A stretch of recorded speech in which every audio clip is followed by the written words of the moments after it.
What's going on there, guys? I just want to say I think the PlayStation Portal is the best handheld I've ever owned. Let me explain. Now, I know what you may be thinking. This PlayStation Portal doesn't play games natively. It uses Wi-Fi to play games remotely. And so your experience with this device is going to vary. And Marvin certainly knows that. But if you're fortunate like me, where I have my PS5 right here behind Marvin, and my router slash modem right here, then I can get it plugged in directly to Ethernet, which is highly recommended for a device like this, and meeting the bandwidth requirement for this device, which is not very high. But it works really well most of the time for me, and I play it enough where I can say playing it over Wi-Fi. Very rarely do I feel like it's a hindrance. And again, it all depends where you're playing this device. I'm playing this mostly in here, so I'm not obviously I can't really bring this out and about, which is fine to me. I'm not really that concerned about being able to have it in the car, or it's just, that's not the way I guess grew up gaming. I've always I game a lot, but I usually just like to game from the comfort of home, or if I'm out on a trip. Sure, I would like to be able to game in a hotel room or wherever, but like if I'm, out and about traveling, I'm not usually looking to game, but again, this device for where I play it does the job, and I should probably get into my history of handhelds. So, my first handheld that I remember using was actually the Game Boy Advance, and I got it for Christmas. I want to say I got it for Christmas maybe 2006. It was like after the DS had came out, and I can't remember why I was so interested in getting a Game Boy. I think I just wanted some sort of handheld, and I used the Game Boy Advance for honestly probably like 2 weeks, and then I honestly lost interest. And I know a lot of people love their Game Boys and DSs and Nintendo handhelds, but for me, I've always been a PlayStation gamer, and that's just my ecosystem. And as I've said in prior videos, earlier this year, I kind of just realized I just want to have my one platform, and right now that's PS5. And I had a Switch. I had an Xbox Series X and also S at one point. I've sold all of those, and there's so many games to play, and I just want to stick with my PS5. I want to stick with my one platform at a time, because it's just a lot of games to play, and more platforms made it seem kind of overwhelming. And I don't know if that's necessarily why I stopped playing the Game Boy Advance back when I was a kid, but I think, at the time I actually still had a PS2, and I was satisfied with my PS2. I got all my gaming fill from my PS2 at the time. And not to say the Game Boy isn't a good handheld or anything. For me, this was back in the time the Game Boy Advance was its own dedicated separate experience from the console. So right, you had the Game Boy Advance, which was separate from the Wii, which had its own games, 2006. So that actually, I think it was right around the same time the Wii came out that I got the Game Boy Advance, now that I think about it. But it was its own, dedicated handheld with its own dedicated games. Now you have, the Nintendo Switch, which is a hybrid. So you can use it as a home console, which I mostly used it as a home console, or you could take it out of its dock and use it as a handheld. And so I think part of it was, I'm I'm not invested in. The reason I couldn't really get into Game Boy Advance is I kind of just looked at it as like, okay, this is like a watered down experience. These are not really. It's not an ecosystem I'm familiar with. The games weren't anything I was familiar with. I know there's a lot of amazing games on Game Boy, but I just was not invested in Nintendo ecosystem. And I don't know, maybe I will never be, but the Game Boy Advance, not a bad handheld, but PS2 gave me all I would want out of gaming at the time. Okay, so I did get the PlayStation Vita as well at launch. And this thing is closer to what I wanted in a handheld. And it's a dedicated handheld with its own dedicated games. But it's it's well designed. I don't deny that. And I mean, this thing still powers on if I wanted to charge it. It has the battery's currently dead on it. But it's just, it's got small buttons. It's got small analog sticks. And the term I want to use here is it's a watered down experience from what you would get on a console. So I got this in 2012, which was the very end of the PS3 life cycle, and I loved my PS3 and was enjoying the PS3, and so yeah, with the Vita, I thought it was closer to what I would want out of a handheld, but it was just a watered down experience for me. The buttons, the games, I didn't want to make extra time for gaming to play these other experiences. And I know a lot of people, or maybe not a lot of people, because the Vita didn't actually sell that well in comparison to the PlayStation Portable. But there are like a vocal minority of people that really love this device and say it's like the best handheld ever. And there are cool features on this. Like you can actually remote play on the Vita. You can remote play your PS4. I don't believe they ever add the functionality to do PS5. And they might have the functionality to do PS3 at one point on this. And so the Portal is a remote play device. So this is what remote plays the PS5. And this could remote play the PS4. So yeah, I think aesthetically the Vita is a cool looking device too. But I played this a little bit longer than the Game Boy Advance. I think I'm maybe for like a good month I was into it, and then I just kind of lost interest, and like it's kind of like distracted me from PS3. I just want to spend all my time on PS3, and I actually never really used the remote play functionality at the time, because at the time I wasn't a believer, and at the time I had far worse internet than I do now, and the tech was just not as good as it is now with the Portal. So with the Portal, this is like having the PlayStation console experience literally in your fingertips. It's pretty much just a DualSense controller cut in half attached to a tablet. Now I know it looks ridiculous, but this thing is comfortable. It feels like the real DualSense, like you would play right over here. And let me get a DualSense.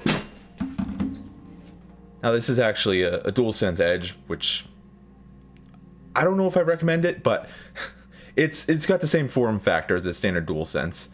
But it's kind of overpriced, $200 for better grip and back paddles. But this video is not about the DualSense Edge.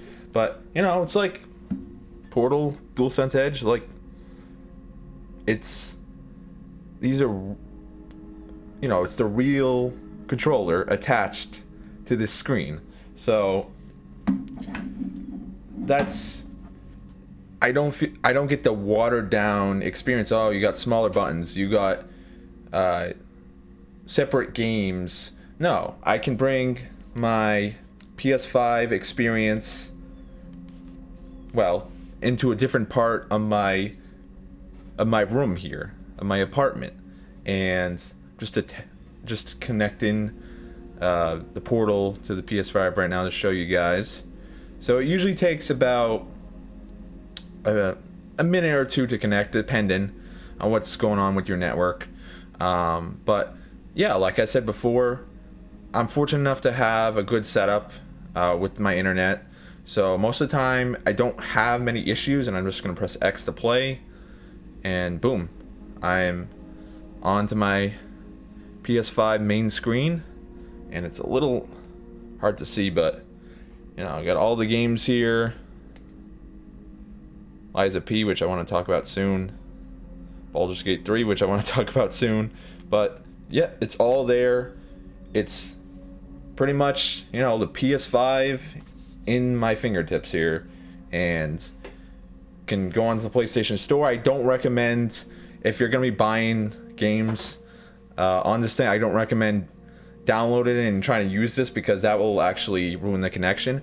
But most of the time, when I'm just want to get into a game, I don't really experience many problems that really take me out of the experience. So I typically use the portal in bed, so it's nice to be able to just, you know, let's demonstrate here. Just lay down like this and just game. It's just like, this is a luxury I never knew I wanted in my life. But being able to do this, just play any game and just relax, lay down. You don't have to, you know, you don't have to sit down and look at a big TV screen. And obviously I'm being a little dramatic here, but being able to lay down and play this and Fortnite. I haven't played too much Fortnite, but I'm trying to get into it. MLB The Show I play a lot of.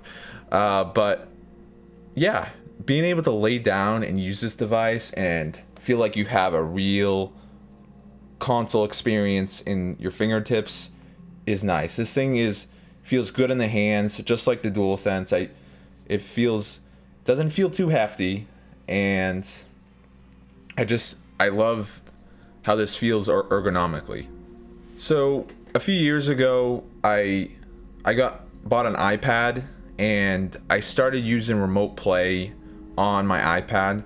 So what that would require is me to download the app, and I can connect just my DualSense controller to it via its Bluetooth, and it worked well, and I enjoyed the experience for the most part. It could be a little bit annoying to set it up sometimes, and you know, I have my iPad, which is a pretty big screen. It was the iPad Pro, and it was I liked it. I think that experience with the iPad made me a believer in remote play, and I had decent internet even back then, a few years ago when I got the iPad. And then, you know, Sony announced, let me see if I can maybe give you guys a little bit of something else to look at besides my face. They announced the Portal, and let me turn that volume down. But, you know, they announced the Portal, and I thought this is gonna be a better remote play experience. And it's something, it's not as cumbersome.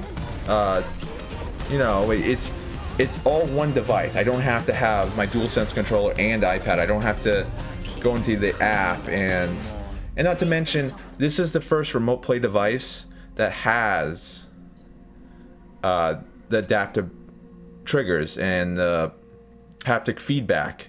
You couldn't get that if you connected your DualSense controller to your iPad. You wouldn't get any of that feedback, which I know some people think it's a gimmick, the haptic feedback and adaptive triggers, but it really does add an extra layer for me to other controller experiences. Like, I mean, when I played on Xbox and I didn't have those experiences, I kind of missed it, honestly. And I don't know, I like the adaptive triggers and haptic feedback. I think it adds an extra sense of, well, feel and immersion to when you're playing games on PS5. So there are rumors now that Sony is working on a handheld that can play games natively. So it's been reported that it's going to play PS5 games natively, and you would assume PS4 since PS5 is backwards compatible with PS4. And you know, it's like a new dawn for handhelds. We got Nintendo, which is going to be coming out with the Switch too. I mean, Nintendo Switch has been very successful, and I should probably say, getting back to my prior handheld experience, like I said earlier, I did have a Switch, but the thing is, I didn't use a Switch as a handheld very often. I just used it mostly as my home console, and you know, I enjoyed being able to sometimes use it as a handheld, but I always just struggled to enjoy it because of the Joy-Cons and just small buttons, and it just the Joy-Cons are so, at least for my hands, were so bad. Like, they were so uncomfortable, my hands were cramped. And I understand you can buy accessories and you can buy different types of Joy-Cons, but for me, it just the Joy-Cons ruined it for me. And it's like, why do I have to buy these third-party Joy-Cons to get a better experience? But you know, the Switch, I think, is cool, and I think Nintendo was onto something with that hybrid approach. I think they really ushered in a new era of handheld gaming. And like, I'm thinking, like, if Sony could make like a Switch-like device, like, could they make a form factor like this? And you know, could we, you know, have a dock for this? And like, this is feels so nice to hold in the hands. If we could make this also dockable and playing, imagine this is playing native games. Imagine this was native, and I could just, you know, plop it down in a dock, and it, you know, be my console as well. Like, that's what I want. I would like Sony to do that. And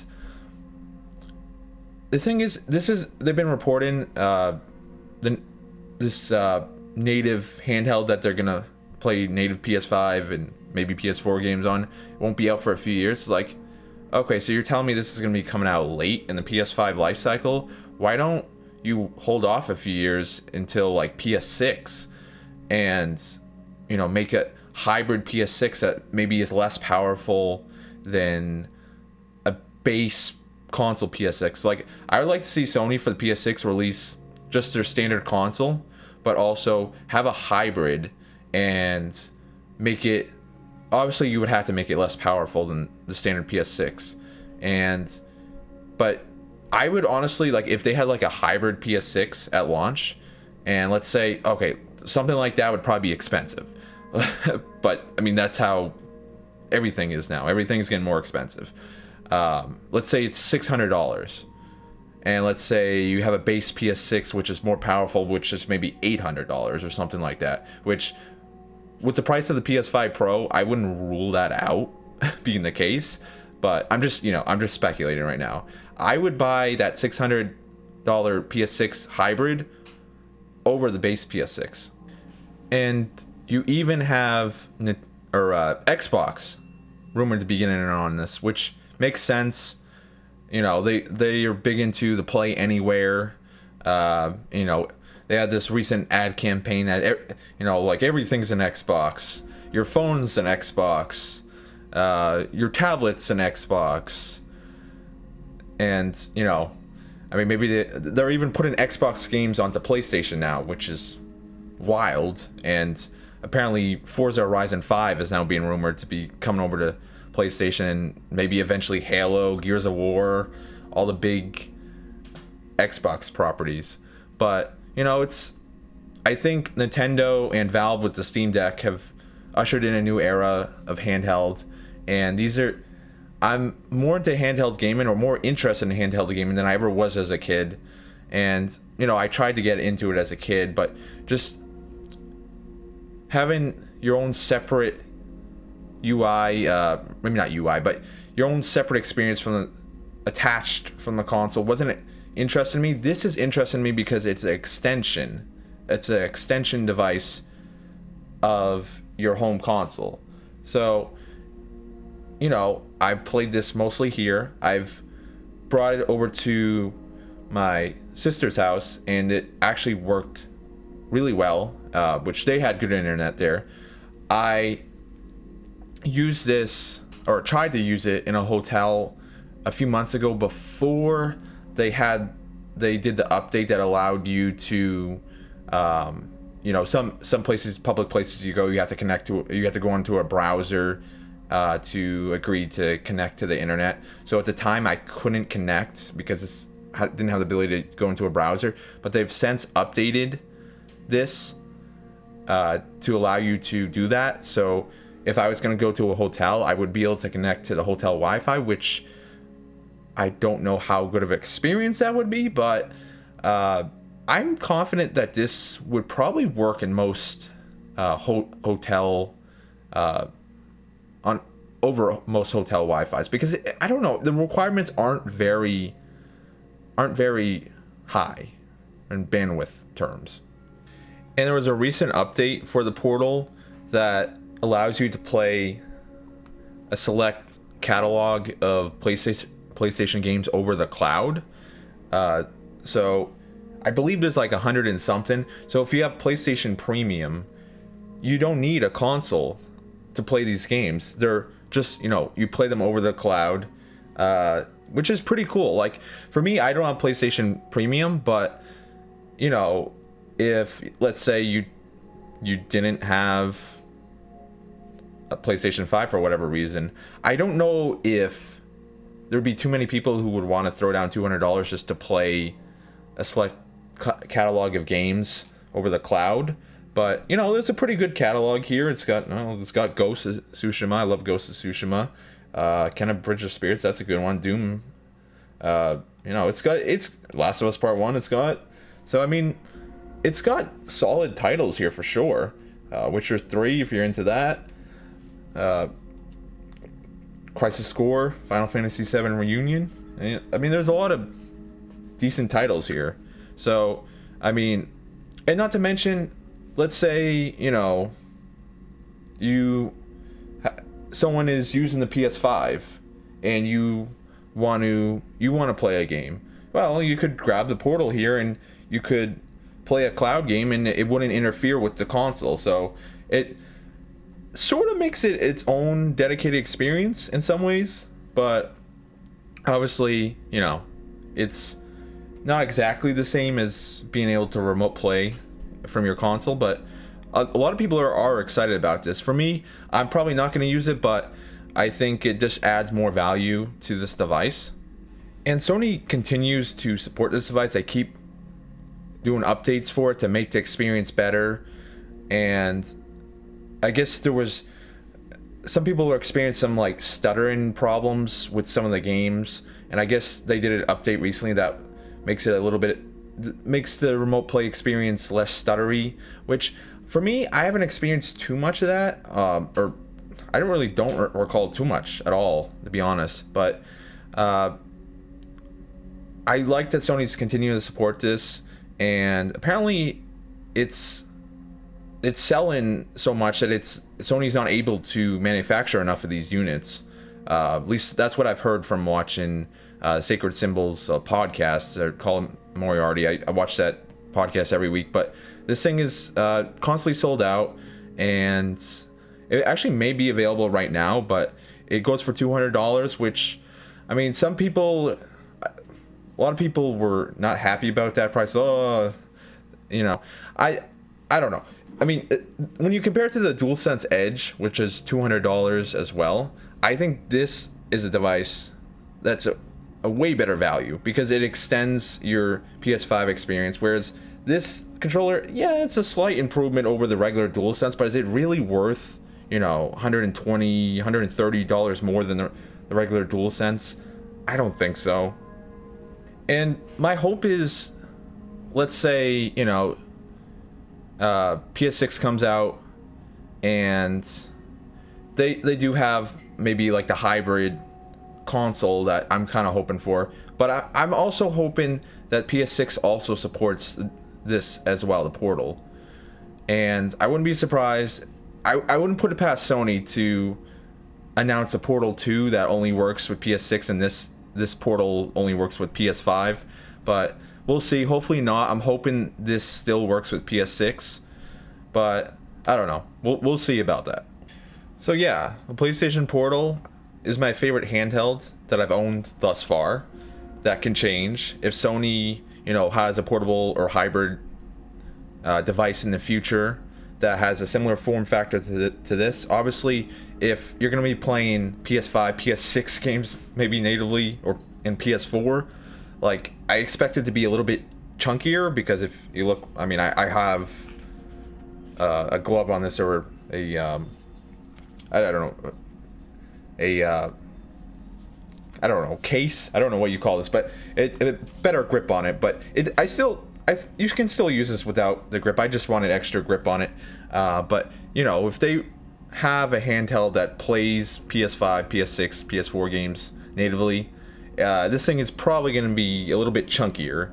But I mean, you look at the Steam Deck, and that's a pretty chunky device. I don't own one, but people are like, oh no, it's still pretty comfortable, even though it's a little hefty. But if they could have something similar to this form factor, and this screen, which is very nice, it's a 1080p screen.